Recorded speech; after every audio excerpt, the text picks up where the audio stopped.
ሰላም ጤና ይስጥልኝ። ውድ የተከበራችሁ የኔ ቤተሰቦች እንደምን አላችሁ? ሁላችሁም በያላችሁበት ሰላማችሁ ይብዛልኝ። ዛሬ ደግሞ በአዲስ ሀሳብ ትችላችኋለሁ። ይህ አዲስ ሀሳብ ምንድነው እነግራችኋለሁ። ግን ከዛ በፊት መጀመሪያ ላይክ እና ሼር ሰብስክራይብ ማድረጋችሁ እንዳትረሱ። የእናንተ አንድ ሰብስክራይብ እና አንድ ላይክ ለእኔ ትልቅ ዋጋ ስላለው ማለት ነውና ዛሬ የመጣሁበት ሀሳብ ምንድነው ብትሉ አረብ ሀገር ላይ ላሉ ቤተሰቦቻችሁ፣ ጓደኞቻችሁ፣ ለምታውቋቸው ለማንኛውም ሰዎች ማለት ነው ኢትዮጵያ ላይ ቁጭ ብላችሁ መጠየቅ የሌለባችሁን 10 ጥያቄዎች እነግራችኋለሁ። ምክንያቱም ብትጠይቁ ራሱ ማለት ነው ዛሬ ጠይቃችሁ ከነገ ወዲያ መልሳችሁ ብትጠይቁት ከነገ ወዲያ መልሳችሁ ሌላ ሊሆን ስለሚችል ማለት ነው። ምክንያቱም ትክክል አይነት መልስ ስለሌለው መልስ የሌለው ጥያቄ ስለምትጠይቁ ማለት ነው። መልሱ እናንተ ጋር ኖሮ እኛን የምትጠይቁ ማለት ነው። አንደኛው መሰላችሁ መቼ ነው የምትመጪው? ምን አገባ ወላ ምን አገባሽ? ለምን ጠይቀኛለህ? እኔ እዚህ ጋር መኖር ፈልጌ ነው እንዴ እዚህ ጋር የተቀመጥኩት? እዚህ መኖር ፈልጌ ነው እንዴ እዚህ የተቀመጥኩት? መምጣት እኮ ፈልጋለሁ እንደ ሌላው ሰው እኮ ኢትዮጵያ ላይ መኖር እንፈልጋለን። ነገር ግን ማለት ነው አይሞላም።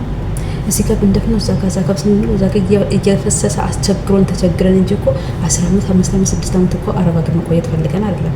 ይሄንን እያሰባችሁበት። ስለዚህ መቼ ነው የምትመጪው ለምትሉኝ ምን አገባሽ ነው መልሴ ማለት ነው።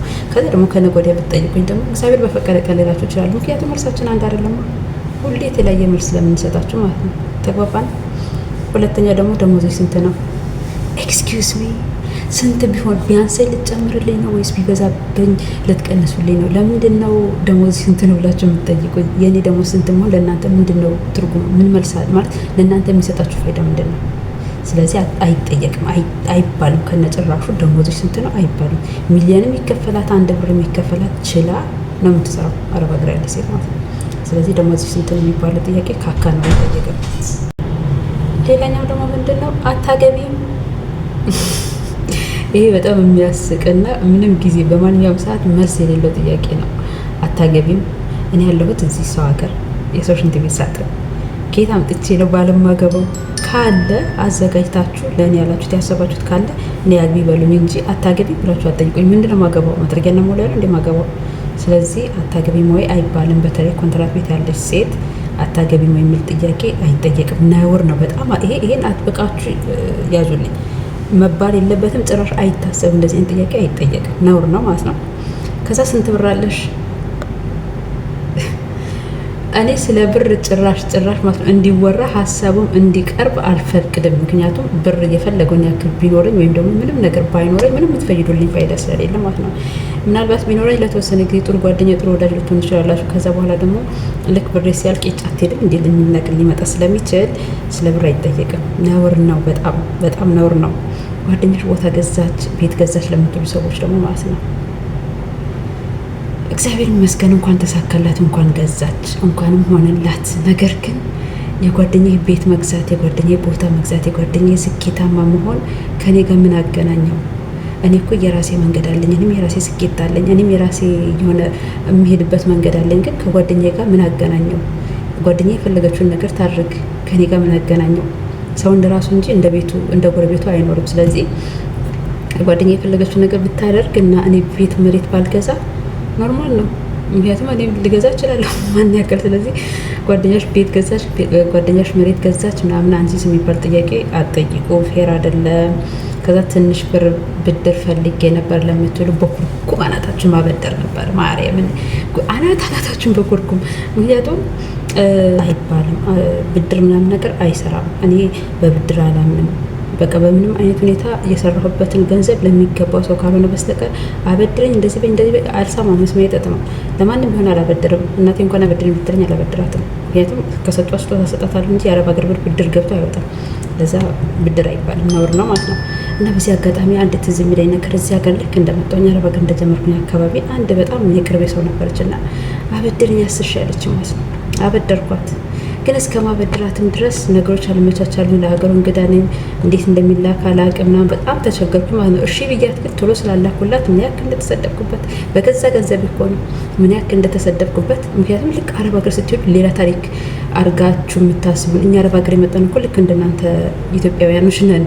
እንደናንተ አንድ ቦታ ላይ የምንኖር ሰዎች ነበርን። ግን ትንሽ አረብ ሀገር ስንወጣ በቃ ሌላ አድርጋችሁ እንደምታስቡ ለምን እንደሆነ ባይገባኝም በቃ በጣም ተናገረች። ድሮ ምናምን በቃ በጣም ተናገረች። ልሰጣት ግን ታዘብኩኝ። እስካሁን ደስ እሱ ነገር ከሊና አይወጣምና ሰው ብድር ሲጠይቀኝ እሱ ነገር ነው ትዝ የሚለኝ። ደግነቱ ብዙ ብድር የሚጠይቀኝ ሰው የለም። ሌላው ሲቀጥል ደግሞ ከዛ ካበደርኩኝ በኋላ ደግሞ ብሩን ለመቀበል ኦልሬዲ ቢያንስ ወደ 1 አመት ከምናምን ፈጅቷል።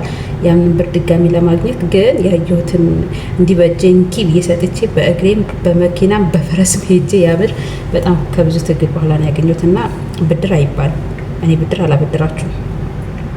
ሲጀመርም አትጠይቁ። አረብ ሀገር ላለ ለማንኛውም ሴትም ትሁን ወንድ ለማንኛውም በማንኛውም አይነት ህይወት ላይ ለሚኖር ሰው አረብ ሀገር ኖሮ ብድር አትበሉ። ፌር አይደለም። እና ስደት ላለች ሴት ደግሞ እዛ ሆነሽ አግቢኝ ሽማግሌ ልላክ ምናምን የምትባባሉ ሰዎች ቀልደኞች ናቸው። እናንተ ፌዝ ነው ለእናንተ አስተያየት። እኔ አስተያየትም የለኝም። ስለዚህ የራሳችሁ ጉዳይ ብዬ ትቻችኋለሁ ማለት ነው። ሲቀጥል ደግሞ እቅድሽ ምንድን ነው? እቅዴ ልክ ኢትዮጵያ ላይ ትልቅ ቪላ ሰርቼ የራሴ መኪና ኖሮኝ ሁሉ ጊዜ ህልሜ ነው ይሄ ህልሜ። በቃ ሁሉ ጊዜ በራሴ ህልሜ ማሰብ በቃ ትልቅ ቤት ኖሮኝ የራሴ መኪና በቃ በተለይ እየነዳው ምናምን ሲወጣ ስገባ ምናምን ነገር ይሄ ነው ህልሜ፣ ምኞቴ ነው። ደግሞ ያሳካዋለሁ፣ ቢዘገይም መሳካቱ አይቀርም። ስለዚህ የሰው ልጅ ምኞትን ካወራ ደግሞ በኋላ ብዙ ነገሮች ስለሚከተሉ ከዚህ በላይ ልነግራችሁ አልፈልግም። እዛ ከሄድሽ ተቀየርሽ ለምትሉ ማለት ነው። ድሮ እንዴት ነበርኩኝ? አታውቁኝም እኮ ድሮ ማለት እኔን እኮ አታውቁኝም። ግን እዛ ከሄድሽ በኋላ የሆነ ሰዓት ላይ በቃ ማለት በፊት ላይ ጥሩ ጓደኝነት ያልነበረን ሰዎች የሩቅ ሀይ የምንባባል ሰዎች ወደዚህ ስንመጣ እድሜ ለሶሻል ሚዲያ ስንገናኝ ስናወራ ምናምን ነገር አንዳንድ ስትባባሉ ባህሪዬን በደንብ ስታውቁት ተቀየርሽ የምትሉኝ ድሮ እንዴት ነበርኩ? እኔ እንደዚሁ ነበር። መልኬም ምናልባት ትንሽ ወፍሬ ይሆናል እንጂ መልኬም ባህሪዬም ጸባይም እንደዚሁ ነበር። ምንም አልተቀየርኩም። ተቀየርሽ የሚል ሰበብ አታምጡ። አረብ ሀገር ያለ ሰው አይቀየርም። እናንተ ራሳችሁ ጭንቅላታችሁ በጣም የሆነ ያልሆነ ነገር ስለከተታችሁት ይቀየራሉ። እንደዚህ ናቸው ብላችሁ ስለምታስቡ ነው እንጂ ምንም እንቀየሩ ነገር የለም። ያው ነን በቃ ከሀገራችን ስንወጣ እንደነበር ነው። በዛ መንገድ በዛ ሂደት ነው ያለ ነው እና አልተቀየርንም። እሺ ስትፈልጉ ረረረ በሉ እና ደግሞ ግን አንድ ማሳሰብ የምጨምርላችሁ ነገር ቢኖር ምንድነው ለእኔ ዛሬ ጠየቃችሁኝን ጥያቄ ከሳምንት በኋላ ደግማችሁ ብትጠይቁኝ ዛሬ ሰጥቷችሁ መልስ አልሰጣችሁም በድጋሚ። ይሄንን ቪዲዮ የዛሬ ሳምንት ደግሞ ይስሩ ብትሉኝ እንደዚህ አይነት ቪዲዮ አልሰራላችሁም። ሀታ 3 4 5 እንኳን ባየው ይሄንን ቪዲዮ ድጋሚ ይሄንን ንግግር ይሄንን ቃላት ይሄንን አክሽን ላላመጣው እችላለሁ። በጭራሽ ነው ማላመጣው። ምክንያቱም አረብ ሀገር ያለ ሰው ጠዋት ሌላ ከሰዓት ሌላ ነው። ምክንያቱም በጣም ብዙ ሀሳብ አለበት። እዚህ ስለ ስራው ያስባል፣ ስለ ኑሮ ያስባል፣ ኢትዮጵያ ስለ ቤተሰቡ ያስባል፣ ስለ ጓደኛ ያስባል፣ ስለ ብዙ ነገር ስለምናስብ ማለት ነው። በየሰከንዱ ነው ሀሳባችን ቀየር የሚለው ግን ውስጣችን አንጎላችን አንዱ ንግግራችን ሊቀየር ይችላል። ተመሳሳይ ነገር ላናወራ እንችላለን። ይሄ ከሌላ ነገር ሳይሆን በቃ ከሀሳቦች መደራረብ ነው። እዚህ ጋር ስራውን እንትን እንበል ወይስ እዛ ጋር ቤተሰቡን ብቻ። ኢትዮጵያ ስንደውል ደግሞ ትልቁ ችግራችሁ እግዚአብሔር ይመስገን ካፋችሁ አይወጣ ኑሮ በዚህ ገብቶ ኑሮ በዛ ገብቶ አትበሉን። እስኪ በቃ እናንተ እየኖራችሁ ዘንጣችሁ በልታችሁ ጠጣችሁ እየኖራችሁ እኛ ደግሞ ስንጠይቃችሁ በቃ እንትን እንደዚህ ተወዶ እንትን እንደዚህ ገብቶ እንትን በዚህ ገብቶ አትበሉ። ሁሉ ነገር ሰላም ነው ኦኬ ነው በሉ። በቃ መተን እንየውና ካዋጣን እንቀጥል፣ ካላዋጣን እንመለስ። ግን ተስፋ አታስቆርጡ ማለት ነው። እና ቤተሰቦች ይህንን ይመስላል። በተለይ አረብ ሀገር የምንኖር ሰዎች በጣም ሰፖርት ያስፈልገናል። በደንብ ሰፖርት የሚያስፈልገን ሰው ያስፈልገናል። እናንተ እንግዲህ በዚህ ነገር ላይ ብዙም አይደላችሁም፣ እያያችሁ ዝም ነው የምትሉት። ላይክ፣ ሼር፣ ሰብስክራይብ ማድረግም አልለመደባችሁ። እንግዲህ ይልመድባችሁ ከዛሬ ጀምራ እና ይልመድባችሁ። መለማመዱ ጥሩ ነው ለወደፊቱ ለእናንተም ቢሆን ከአሁኑ ጀምራችሁ የተለማመዳችሁት ነገር ያገለግላችኋል። እና ላይክ፣ ሼር፣ ሰብስክራይብ አድርጎልኝ ስለምታበረቱኝ ሀሳብ አስተያየታችሁ ስለምትሰጡኝ ከልብ አመሰግናለሁ። አይኖቲቭ ነበርኩኝ። መልካም ቆይታ